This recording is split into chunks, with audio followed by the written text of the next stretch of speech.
안녕하세요. 닥터 윤희입니다. 오늘은 항암치료 부작용 두 번째 시간 구내염에 대해 이야기해 보도록 하겠습니다. 구내염은 굉장히 자주 보이는, 또 경우에 따라서는 있어도 이야기를 하지 않고 넘어가게 되는 부작용 중 하나죠.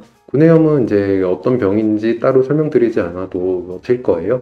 피곤하거나 잘 안 먹거나 밤새거나 그러면 이렇게 입안에 염증 생기고 안에 이렇게 구멍같이 나서 헐고 아프고 그런 거죠. 보통은 이제 이런 게 생겨도 며칠 잘 쉬거나 뭐 그냥 아니면 시간이 지나면서 자연스럽게 이렇게 없어지는 경우가 대부분이고, 이게 좀 오래 간다 싶을 때는 뭐 약 좀 먹고 바르고 해주면은 더 빨리 좋아지고 뭐 그러기도 하는데, 항암 반응 환자분에게서는 그렇게 단순한 병만은 아니에요. 생각보다 중요도가 커요. 구내염 자체가 항암 치료를 중단하거나 약 용량을 줄여야 되는 지표가 되는 주요 부작용 중 하나로 꼽힐 만큼 중요한 부작용이긴 합니다. 왜 그러냐면은 입 안에는 항상 우리가 음식을 먹고 그리고 따뜻하잖아요. 상하거나 썩을 만한 게 입안에 늘 있다는 얘기고, 온도도 적당히 따뜻해요. 그런 상황에서는 입안에서 이런저런 종류의 세균이 굉장히 많이 번식할 수밖에 없고, 그럼에도 이제 문제가 되지 않는 거는 뭐 침이 적당히 이제 그런 균들을 억제하는 효과도 있고, 입안에 있는 유익균들도 그런 유해균들을 많이 잡아주기도 하고, 그렇기 때문에 평소에는 큰 문제가 되지 않는데, 항암을 해서 면역이 떨어져 있는 분들은 그런 기능에 문제가 조금 올 수밖에 없고, 그때 구내염이 생겨 있을 때 어쨌든 우리 몸 입안 점막에서 몸 속으로 침투할 수 있는 경로가 하나 생긴 거거든요. 열린 거죠, 방어막이.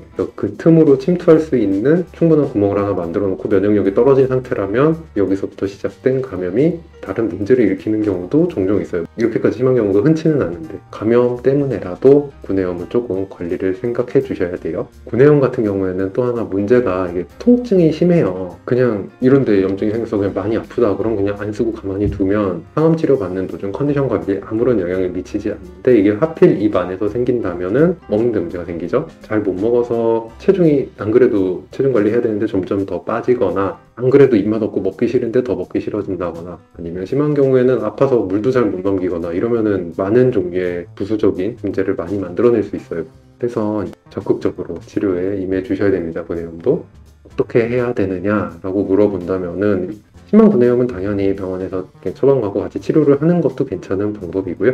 보통 가글 많이 하라고 하죠. 가글을 그 시중에서 파는 구강청정제로 하기보다는, 보통 거기에는 알코올 같은 성분들이 들어있어서 입을 더 마르게 하기 때문에 그런 것보다는 그 생리식염수 같은 걸로 하시거나, 아니면은 물 500에다가 소금 한 4분의 1 티스푼 이 정도 넣어서, 너무 차거나 뜨겁거나 그렇지 않은 물로, 약간 시원한 물로 하는 게 좀 입이 덜 아프시긴 할 거예요. 가글 같은 경우에는 얼마나 자주 해야 돼요? 그러면 뭐 양식 후에 한 번씩 해주셔도 되고, 아니면 식사 후에 한 번씩 해주시면은 충분합니다. 그러니까 입안에 부패할 수 있는 물건을 없애준다라는 느낌으로 해주시면 돼요. 그러니까 뭐 먹고 난 뒤에 주로 그 입 안에 양치질 하다 보면은 칫솔이 빳빳한 경우가 있어요. 건강할 때야 뭐 그 정도 잇몸이나 아니면 입안 점막들이 충분히 견디지만, 칫솔질을 너무 세게 하거나 아니면 지나치게 단단한 그런 거를 쓰면은 입안에 상처 하나하나가 그게 나중에 다 구내염으로 번지는 경우가 있어요. 회복이 떨어지기 때문에. 그래서 그런 것도 피해 주시면은 도움이 되고요. 이거는 잘 된다는 분도 있고 안 된다는 분도 있고, 그런데 그 항암 맞는 동안에 혹은 맞은 그날 저녁 늦게까지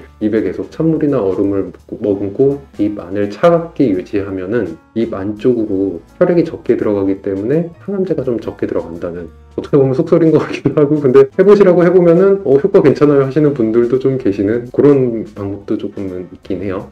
입 많이 아파서 잘 못 먹을 때 혹은 구내염이 있을 때는 어떻게 식사를 하는 게 좋을까요? 하면은 일단 어떻게든 먹어야 돼요. 그리고 당연히 뭐 맵고 짜고 한 것보다는 그냥 심심한 음식이 조금 자극이 덜 돼서 덜 아프고, 온도가 뜨거운 것보다는 찬 쪽이 덜 아프고요. 그렇다고 또 너무 찬 것만 계속 먹으면은 그것도 컨디션에는 안 좋으니까 그냥 미지근하거나 약간 시원한 정도, 그 정도로 음식 섭취하시면 좀 덜 아프게 드실 수 있고요. 얼음 같은 걸로 이렇게 입안에 불려서 입안을 좀 시원하게 한 다음에, 그러면은 좀 감각이 둔해지거든요. 그때 잽싸게 드시는 방법도 있을 것 같아요. 그리고 음식 중에서는 뭐 하나 추천한다면은 계란 노른자 같은 게 가장 잘 들어요. 보통은 일반적으로 이제 뭐 피로에서 오는 구내염에도 굉장히 잘 듣는 편이고, 이런 상황에서도 입이 좀 덜 아프게, 그리고 달걀 노른자 같은 경우 영양가가 굉장히 높은 편에 속하기 때문에 드셔주시면은 도움이 될 수 있습니다. 그럼 다음 시간에는 이제 항암 치료를 받을 때 가장 자주 보이는 부작용 중 하나인 구역, 구토, 메스꺼움, 이런 증상들에 대해서 알아보도록 하겠습니다.